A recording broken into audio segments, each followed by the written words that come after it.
సూర్యుడు ఉదయించిన తర్వాత ఎలా అయితే అస్తమిస్తాడో అలానే ఈ లోకంలో జన్మించిన మనం ఖచ్చితంగా చనిపోతాం. ఈ భూమి మీద అందరికీ తెలిసిన విషయం ఏమిటంటే వాళ్ళు ఏదో ఒకరోజు చనిపోతారు అన్న నిజం. కానీ వారిలో కొంతమంది ఈ నిజాన్ని అంగీకరించలేకపోతారు. మీరందరూ చూసే ఉంటారు, హిందూ ధర్మంలో చనిపోయిన తర్వాత శంఖాలు ఊదుతూ ఉంటారు. ఒకవేళ ఎవరైనా రాత్రిపూట చనిపోతే వారి దహన సంస్కారాలు తర్వాత రోజు ఉదయాన నిర్వహిస్తుంటారు. అలాగే రాత్రి ఎవరైనా చనిపోతే వారి శవాన్ని ఒంటరిగా వదలరు. శవాన్ని ఎందుకని ఒంటరిగా వదలరు అనే ప్రశ్నకు సమాధానం మీకు తెలుసా? ఒకవేళ తెలియకపోతే ఈ వీడియోలో ఈ ప్రశ్నకి సమాధానం మీకు తెలుస్తుంది. దీని గురించి గరుడ పురాణంలో చాలా క్లియర్గా చెప్పబడింది. సుఖ దుఃఖాలను మరియు నొప్పిని స్పర్శించగలిగేది కేవలం మన శరీరం మాత్రమే. ఆత్మలకి ఏ నొప్పి తెలియదు. అవి ఒక శరీరం నుంచి ఇంకొక శరీరంలోకి వెళ్తూ ఉంటాయి.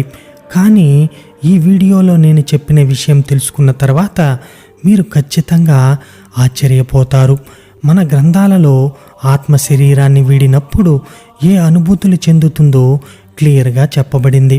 ఈరోజు మన వీడియోలో అలాంటి 7 అనుభూతుల గురించి మీకు తెలియజేయబోతున్నాను. మన ఆత్మ ఆ అనుభూతులను మనం చనిపోయిన తర్వాత కొన్ని గంటల వరకు స్పర్శించగలుగుతుంది.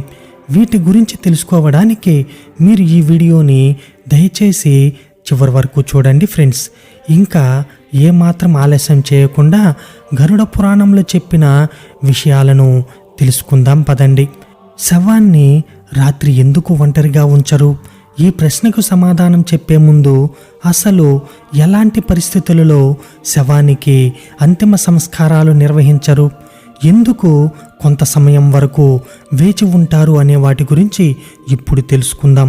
హిందూ ధర్మంలో ఎవరైనా సూర్యుడు అస్తమించిన తర్వాత చనిపోతే ఆ శవాన్ని రాత్రంతా ఇంటి దగ్గరే ఉంచుతారు. ఆ తర్వాత రోజు ఆ శవానికి దహన సంస్కారాలు నిర్వహిస్తారు. ఇదే కాకుండా ఎవరైనా పంచక సమయాన చనిపోతే వాళ్ళ శవాన్ని కూడా కొంత సమయం వరకు ఇంటి దగ్గరే ఉంచుతారు. ఎప్పుడైతే పంచక సమయం ముగుస్తుందో ఆ తర్వాత దహన సంస్కారాలు నిర్వహిస్తారు. గరుడ పురాణంలో చెప్పిన ప్రకారం సూర్యాస్తమయం తర్వాత పంచక సమయంలో ఎవరైనా దహన సంస్కారాలు నిర్వహిస్తే వాళ్ళకి మోక్షం ప్రాప్తించదని చెప్పబడింది. అందుకనే ఎవరైనా రాత్రిపూట చనిపోతే దహన సంస్కారాలు నిర్వహించకుండా శవాన్ని ఇంటి దగ్గరే ఉంచుతారు. ఉదయం వరకు వేచి ఉంటారు. ఇలాంటి పరిస్థితుల్లో శవాన్ని ఒక్క క్షణం కూడా ఒంటరిగా వదిలిపెట్టరు. ఎవరో ఒక వ్యక్తి ఎల్లప్పుడూ శవం దగ్గరే కాపలాగా ఉంటారు. శవాన్ని ఒంటరిగా వదలకపోవడానికి కారణం ఏమిటంటే ఒకవేళ శవాన్ని ఒంటరిగా వదిలేస్తే ఏదైనా కుక్క, పిల్లి లాంటి జంతువులు వచ్చి శవాన్ని తింటాయని ఇలా చేస్తారు. అలాగే గరుడ పురాణం ప్రకారం చనిపోయిన వారి ఆత్మ యమలోకంలోకి ప్రవేశించడానికి ఇలాంటి పరిస్థితులను ఎదుర్కోవాల్సి ఉంటుంది. దీంతో పాటు శవాన్ని ఒంటరిగా వదిలేస్తే దాని నుంచి దుర్వాసన వస్తుందని కూడా భావిస్తారు. అందుకనే శవం దగ్గర ఎవరో ఒక వ్యక్తి అయినా ఉండాలని భావిస్తారు. దీనితో పాటు శవం చుట్టూ నలువైపులా అగరబత్తులు కూడా ఉంచుతారు. దీని ద్వారా శవం నుంచి వచ్చే వెలువడే దుర్వాసన తగ్గిపోతుంది.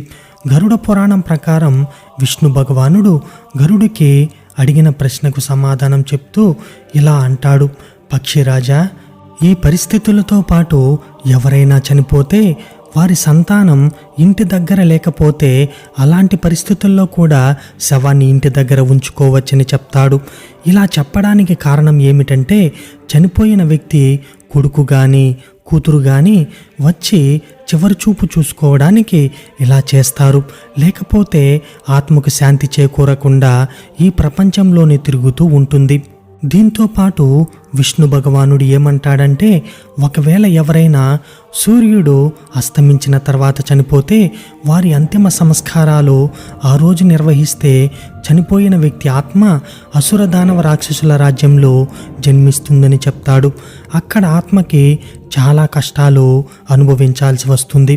ఈ కారణం చేతనే హిందూ ధర్మంలో రాత్రిపూట దహన సంస్కారాలు చేయడం నిషేధించబడింది.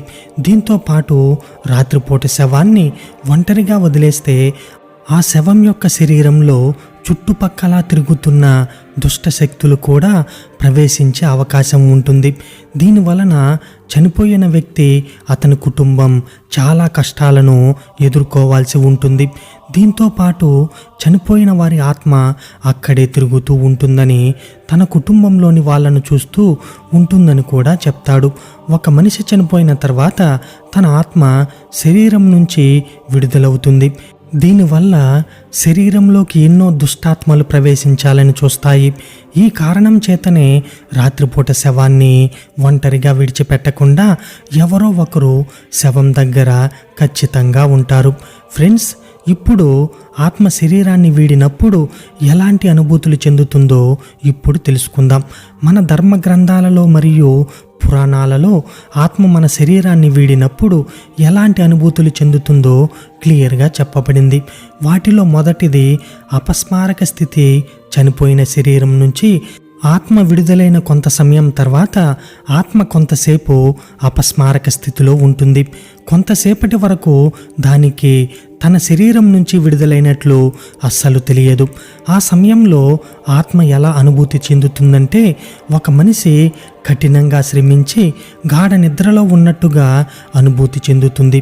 కొంత సమయం తర్వాత ఆత్మ స్పృహలోకి వస్తుంది. అప్పుడు ఆ ఆత్మకి తను చనిపోయిన విషయం తెలుస్తుంది. ఆ తర్వాత తన ప్రతిక్రియలకు సిద్ధమవుతుంది. ఇక రెండవది సాధారణ ప్రవర్తన. ఒక ఆత్మ తన శరీరం నుంచి విడుదలై స్పృహలోకి వచ్చిన తర్వాత కొంత సమయం వరకు సాధారణ మనుషుల్లాగా ప్రవర్తిస్తుంది. ఆత్మ తన శరీరాన్ని వీడినట్టు అస్సలు కనిపెట్టలేదు. కొంత సమయం తర్వాత నిజాన్ని గ్రహిస్తుంది. ఆ తర్వాత ఇంకొక కొత్త శరీరంలోకి ప్రవేశించడానికి ప్రయత్నిస్తుంది. ఇక మూడవది అశాంతి మరియు కష్టాలు. ఫ్రెండ్స్, నేను మీకు చెప్పిన విధంగా ఆత్మ తన శరీరాన్ని వీడినట్టు కొంత సమయం తర్వాతే గుర్తిస్తుంది. శరీరంలో తన పాత్ర ముగిసినట్టు కొంత సమయం తర్వాత గ్రహిస్తుంది. ఆ తర్వాత తన శవం చుట్టుపక్కల ఉన్న తన కుటుంబీకులను కేకలు వేస్తూ పిలుస్తుంది. వాళ్ళ వరకు తన మాటలు వెళ్ళేలా ప్రయత్నిస్తుంది. కానీ ఎవరికీ కూడా ఆత్మ మాటలు వినబడవు. ఇవన్నీ గుర్తించిన ఆత్మ అశాంతితో దుఃఖిస్తుంది. ఎందుకంటే ఇప్పుడు తన మాటలను ఎవరూ వినరని అయోమయంలో పడిపోతుంది. అప్పుడు ఆత్మ మాటలను, చేసే శబ్దాలను ఏ మనిషి కూడా వినలేరు. ఇక నాలుగవది సంచారం ఆగిపోవడం. ఆత్మ చాలా సంవత్సరాల వరకు శరీరంలో ఉండడం వలన తన శరీరాన్ని చూసి చాలా దుఃఖిస్తుంది. తన ప్రియమైన మనుషులతో మాట్లాడడానికి ప్రయత్నిస్తుంది. కానీ ఆత్మలు చేసే అన్ని ప్రయత్నాలు విఫలమవుతాయి. ఇక ఐదవది ఆత్మ తన శరీరానికి తిరిగి ప్రవేశించే ప్రయత్నం. ఇది గరుడ పురాణంలో కూడా చెప్పబడింది. ఆత్మ చనిపోయిన తర్వాత విడుదలైనప్పుడు తిరిగి తన శరీరంలోకి వెళ్ళాలని ప్రయత్నిస్తుంది. అప్పటికే యమదూతలు ఆత్మను యమలోకంలోకి తీసుకువెళ్ళడానికి వచ్చి ఉంటారు. వాళ్ళు ఆత్మ చేసే ప్రయత్నాలను ఆపుతారు. కొంత సమయం తర్వాత ఆత్మ నిజాన్ని స్వీకరిస్తుంది. తను వెళ్లాల్సిన సమయం వచ్చిందని అంగీకరిస్తుంది. ఇప్పుడు తను ఏమీ చేయలేనని గ్రహించి తన చర్యలకు సంకెళ్ళు వేస్తుంది. ఈ కారణం చేత అది లోకాన్ని విడిచి వెళ్ళడానికి ఎంతో బాధతో సిద్ధమవుతుంది. ఇక ఆరవది బాధపడడం. ఫ్రెండ్స్, ఆత్మ ఈ లోకాన్ని విడిచి వెళ్ళేటప్పుడు చాలా బాధ కలుగుతుంది. కానీ అన్నిటికంటే తన కుటుంబీకులు ఏడవడం చూసి ఆత్మకు చాలా బాధ కలుగుతుంది. ఆ సమయంలో తన జీవితంలో చేసిన మంచి పనులు మరియు చెడ్డ పనులు అన్నీ గుర్తుకు వస్తాయి. కానీ ఆ సమయంలో తనను తీసుకువెళ్ళడానికి వచ్చిన యమదూతలు వేచి చూస్తూ ఉంటారు. వాళ్ళు భయంకరమైన గొంతుతో ఇక్కడి నుంచి వెళ్ళాల్సిన సమయం వచ్చిందని ఆ ఆత్మకు చెప్తారు. ఆత్మ తన జీవితంలో చేసిన పనులను బట్టి యమదూతలు ఆత్మను తీసుకుని యమలోకానికి వెళ్తారు. ఇక 7వది కర్మ మరియు పునర్జన్మ. ఆత్మ చివరి వరకు తన ప్రపంచాన్ని చూస్తూ ఎలాంటి లోకానికి వెళ్తుందంటే అక్కడ సూర్యుడి యొక్క వెలుగు ఉండదు, చంద్రుడి యొక్క వెన్నెల ఉండదు. ఆ లోకంలో నలువైపులా చీకటి ఆవహించి ఉంటుంది. ఈ మార్గంలో ఆత్మకి కొంత సమయం విశ్రాంతి లభిస్తుంది. కొన్ని ఆత్మలు తాము చేసిన మంచి పనులకు వెంటనే జన్మిస్తాయి. కొన్ని ఆత్మలు దీర్ఘకాలిక విరామం తీసుకున్న తర్వాత భూమిపై మళ్ళీ జన్మిస్తాయి.